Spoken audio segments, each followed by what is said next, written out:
Hej alle sammen og velkommen til endnu en video.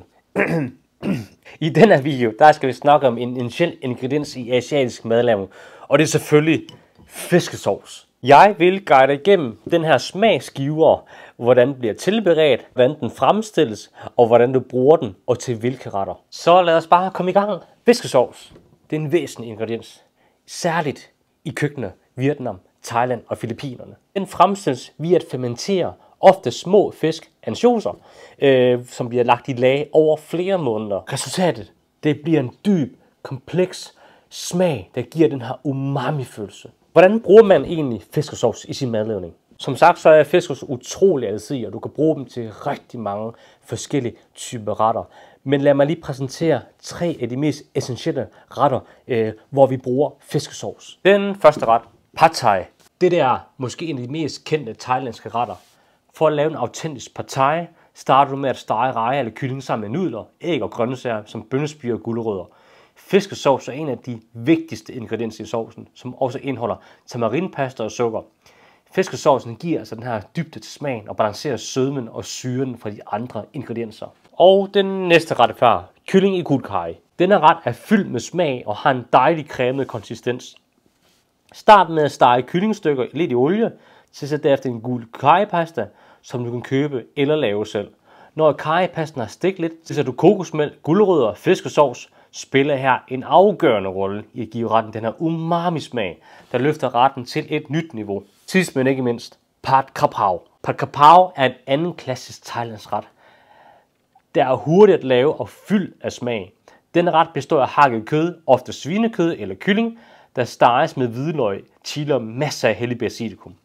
Fiskesauce er en vigtig del af smagsprofilen, da den tilføjer en salt og umami-rigdom, der kombineret med sojasauce en smule sukker skaber en perfekt balance. Der findes rigtig mange forskellige typer fiskesauce, og de kan godt variere i smag, kvalitet og anvendelse. Derfor vil jeg faktisk gerne hjælpe dig i gang med at vide forskellen er på de forskellige fiskesaucer til din madlavning. Lad os starte med den mest populære Squid brand fiskesauce, og det er selvfølgelig den der. Mega kendt for sin rene, dybe og komplekse smag. Nok den her, der er der mest alsidige, prisvenlig og kan bruges til alle retter fra stir-fry, saucer og endda til supper. Rigtig mange elsker den her, og vi taler faktisk professionelle kokke og hjemmekokke og til den almindelige forbruger. Altså min anbefaling, hvis du går efter en prisvenlig, en populær fiskesauce, så er det Squid brand, du skal gå efter. Hvis du har brug for en glutenfri version, så har vi den her Mega Chef glutenfri Vietnamese Premium Fish Sauce. Den her glutenfri fiskesauce er produceret på samme metode som den almindelige fiskesauce, bare uden gluten. For dig, der gerne vil gå efter den autentiske fiskesauce smag og har en glutenfri diæt, så er det helt klart den her, jeg vil anbefale. Nu til lidt noget mere specielt. First Press Fish Sauce. Hvad betyder First Press? Ligesom med olivenolie, hvor first press refererer til den første udtrækning af olien, betyder first press fiskesauce, at den er lavet af den første ekstraktion af væsken fra de fermenterede fisk. Første ekstraktion giver en højere koncentration af protein, hvilket resulterer i en rigere og mere kompleks smag. Det er også derfor, at du måske ser en betegnelse som 40 grader inde på flasken.